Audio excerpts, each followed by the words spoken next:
Estamos en el programa de Fogón y Fogón y tenemos el tremendo gusto de tener al sociólogo Agustín Juncal de nuevo con nosotros, con este ciclo sobre la reforma agraria en el Uruguay entre los años 40 y 70. ¿Qué tal? Buenas tardes, Agustín, un gusto volverte a tener con nosotros.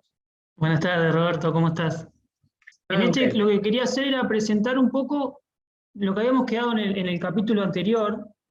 vinculado a la sección de fomento rural y colonización, que era la que rigió esta política de colonización agraria cuando se crea, vamos a repasar un poco, se crea en 1923, y va hasta 1948 a ser el principal instrumento de colonización agraria. Entonces, quería un poco mostrar qué es lo que pasa en los 30 y en los 40 para entrar en estos debates que van a llevar a la creación del Instituto Nacional de Colonización, que es el instrumento de políticas vinculados al acceso a la tierra hasta hoy en día en Uruguay. Pero lo que vamos a tener es que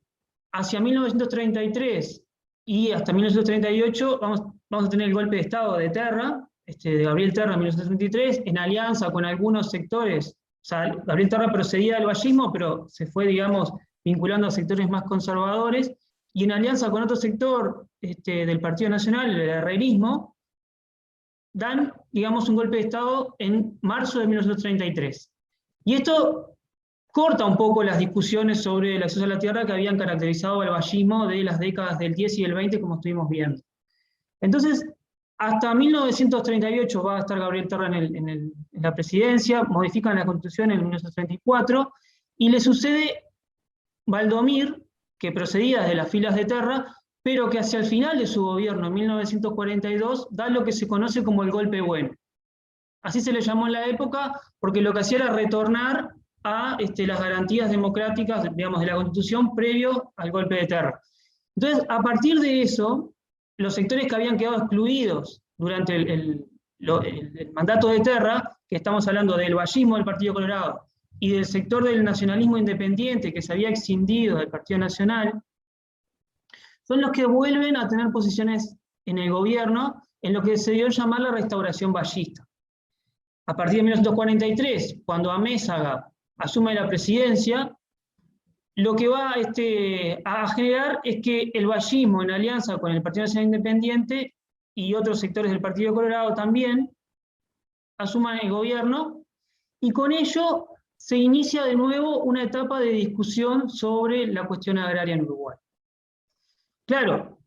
la década del 30 prácticamente no permitió que se pudiera discutir, entonces hay varios asuntos que están preocupando a los políticos de estos sectores y también a la sociedad civil en su conjunto. Entonces quería repasar un poco cuáles eran estos asuntos que están preocupando en la década de los 40 sobre lo que se va a legislar y que vamos a entrar en mayor detalle sobre el aspecto de la tierra en el siguiente capítulo. El primer asunto es el que había quedado, digamos,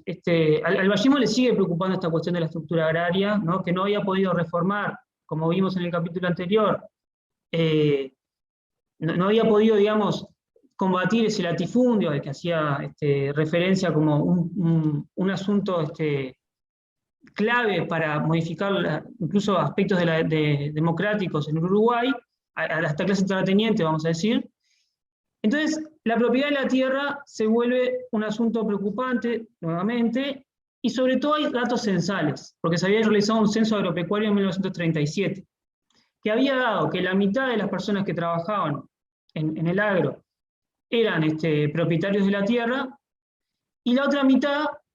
no eran propietarios, sino que eran arrendatarios, aparceros o algún otro tipo de figura jurídica. Entonces, lo que genera ahí un problema con la situación de los arrendatarios,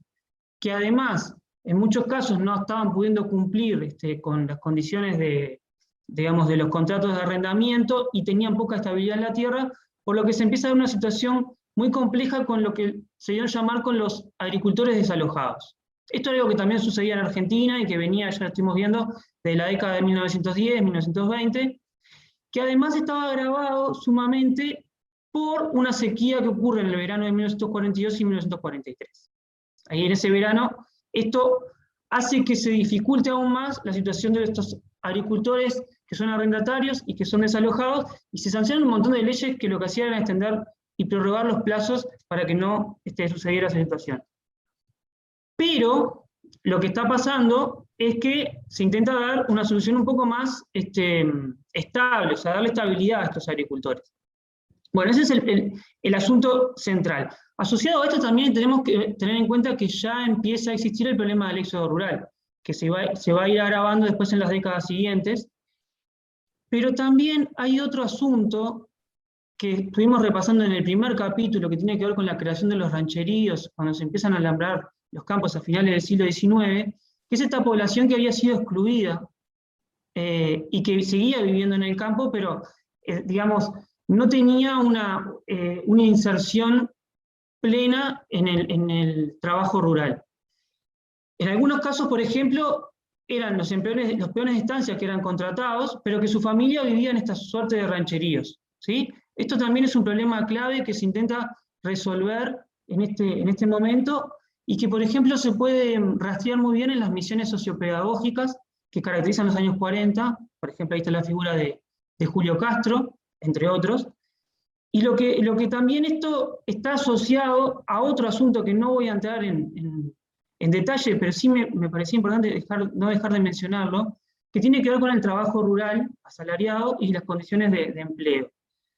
que en su mayoría no fueron contempladas por la legislación del vallismo, o sea, no hay 8 horas para el trabajo rural, digamos, no hay licencia, hay un montón de condiciones que no están reguladas, y que entre 1943, cuando ingresa el proyecto de Consejo de Salarios, que va a ser aprobado en noviembre de ese año, para el resto de los trabajadores del Uruguay, o sea, la industria y el comercio, ahí se incluye la parte rural,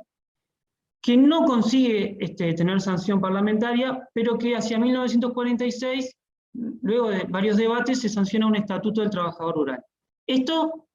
asociado también a lo que está pasando, por ejemplo, en Argentina, que unos años antes había sancionado el estatuto del peón,